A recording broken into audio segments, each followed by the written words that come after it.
Dari ilustrasi video pada pengubahan N2O4 menjadi NO2 gas yang semula N2O4 tidak berwarna menjadi NO2 yang berwarna coklat tua, maka gas N2O4-nya yang tidak berwarna dapat terurai menjadi gas NO2 yang berwarna coklat tua.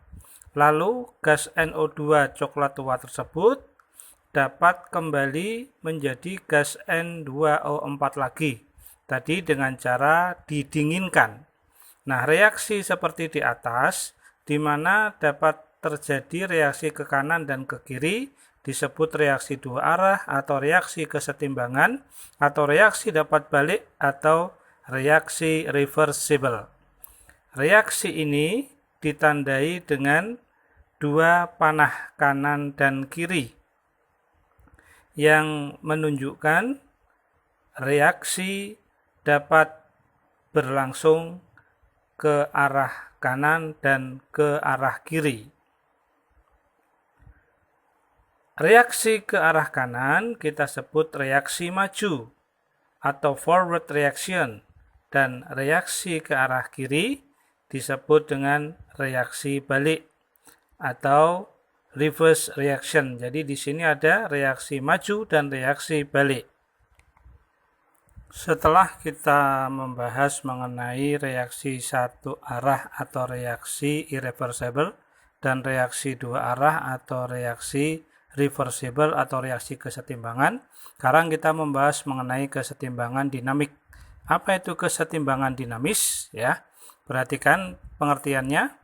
Pada reaksi kesetimbangan, reaksi dua arah, sebelum tercapai kesetimbangan, jumlah zat yang bereaksi semakin berkurang dan jumlah zat hasil reaksi makin bertambah. Sehingga akhirnya pada saat reaksi maju dan reaksi balik memiliki laju yang sama, akan tercapai kesetimbangan dinamis. Misalnya pada reaksi tadi N2O4 gas menjadi 2NO2 dengan laju V1, kemudian NO2 kembali menjadi N2O4 dengan laju V2. Kalau kita lihat pada grafiknya yang di sebelah atas, mula-mula N2O4 dengan V1 semakin berkurang, yang bawah NO2 tadinya tidak ada menjadi makin bertambah lajunya V2. Pada keadaan tertentu laju reaksinya sama. Kita lihat pada garis hijau vertikal, V1 sama dengan V2. Itulah saat awal terjadi kesetimbangan. Pada saat tersebut, konsentrasi N2O4 tetap dan konsentrasi NO2 juga tetap. Jadi tidak bertambah dan tidak berkurang. Keadaan di mana reaksi berlangsung terus-menerus dan laju pembentukan zat produk sama dengan laju penguraian zat pereaksi atau reaktan disebut dengan nama kesetimbangan dinamis, di mana V1-nya sama dengan V2. Jadi pada N2O4 terurai menjadi 2NO2, NO2 bisa membentuk N2O4 lagi dengan laju yang sama. Adapun ciri-ciri kesetimbangan dinamis adalah: pertama, reaksi berlangsung terus-menerus dengan arah yang berlawanan. Kedua, terjadi pada ruang tertutup dengan suhu dan tekanan yang tetap. Kemudian yang ketiga, laju reaksi ke arah produk atau kanan sama dengan laju reaksi ke arah kiri atau reaktan. V1 sama dengan V2. Yang keempat, tidak terjadi perubahan secara makroskopis, jadi tidak bisa dilihat dengan mata, tetapi secara mikroskopis tingkat molekuler dia terjadi perubahan. Kemudian yang kelima adalah pada kesetimbangan dinamis, konsentrasi zat selalu ada, baik itu reaktan maupun produk, jadi tidak pernah ada zat yang habis.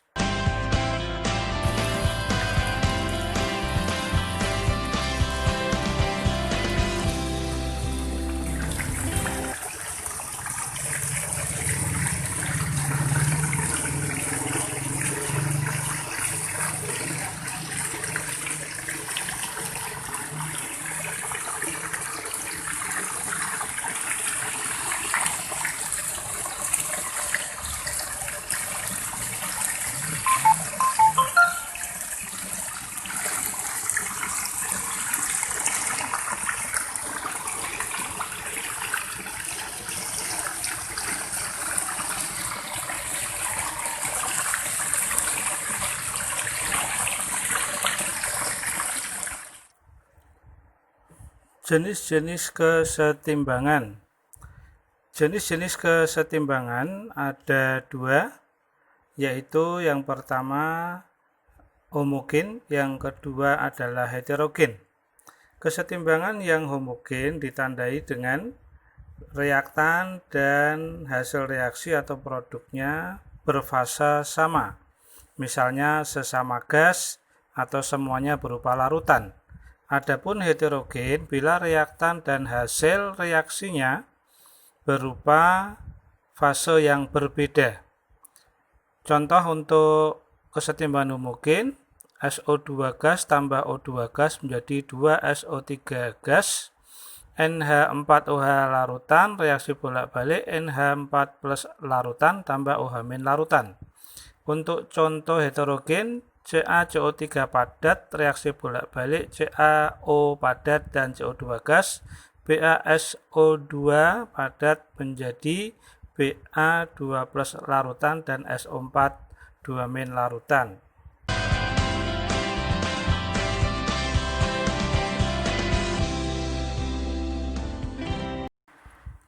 Berikutnya kita bahas mengenai rumus tetapan kesetimbangan atau hukum tetapan kesetimbangan, lambangnya adalah Kc. Pada kesetimbangan dinamis dua arah, reaksi maju dan balik lajunya sama, V1 sama dengan V2. Misalnya untuk reaksi A tambah B menjadi C dan D, semuanya gas, A kecil, B kecil, C kecil, dan D kecil adalah angka koefisiennya. Tetapan kesetimbangan konsentrasi atau Kc dapat diturunkan dengan rumus Kc sama dengan konsentrasi C pangkat C kecil konsentrasi D pangkat D kecil dibagi konsentrasi A pangkat A kecil dikali konsentrasi B pangkat B kecil. Adapun zat A, B, C, dan D harus berupa gas atau larutan dengan satuan molar. Harga Kc selalu tetap selama suhu dalam reaksi tersebut tetap atau tidak berubah. Perhatikan contoh soalnya. Nomor 1, karbon padat ditambah CO2 gas, reaksi bolak-balik 2CO gas. Karena ketentuannya pada rumus Kc, zatnya dalam wujud atau fase gas atau larutan, sedangkan C karbon berupa padat, maka C karbon tidak dimasukkan dalam rumus Kc. Jadi Kc-nya sama dengan konsentrasi CO pangkat 2 yang di kanan dibagi konsentrasi CO2 pangkat 1 yang di sebelah kiri. Soal nomor 2, Zn padat ditambah Cu2 plus larutan, reaksi bolak-balik, Zn2 plus larutan tambah Cu padat. Harga Kc-nya kita perhatikan dulu, yang padat tidak masuk ke rumus yaitu Zn, dan Cu-nya tidak masuk, jadi tinggal Cu2 plus larutan dan Zn2 plus larutan. Yang kanan diletakkan di atas, yang kiri diletakkan di bawah. Soal nomor 3, ada H2O yang wujudnya air, ya, L, tidak masuk ke dalam rumus, jadi Kc-nya adalah yang kanan CH3COH dikali OH- dibagi CH3COO-. Nomor 4, 2HI gas, reaksi bolak-balik H2 gas tambah I2 gas, semuanya gas, jadi semuanya masuk ke dalam rumus, jadi Kc-nya sama dengan konsentrasi H2 kali konsentrasi U2 dibagi konsentrasi Hi pangkat 2. Demikianlah tadi pembahasan kita mengenai kesetimbangan dinamis dan juga mengenai rumus tetapan konsentrasi atau hukum tetapan. Insya Allah kita bertemu lagi pada materi berikutnya, yaitu mengenai pergeseran kimia dan menentukan harga Kc dan Kp. Terima kasih atas perhatian kalian. Assalamualaikum warahmatullahi wabarakatuh.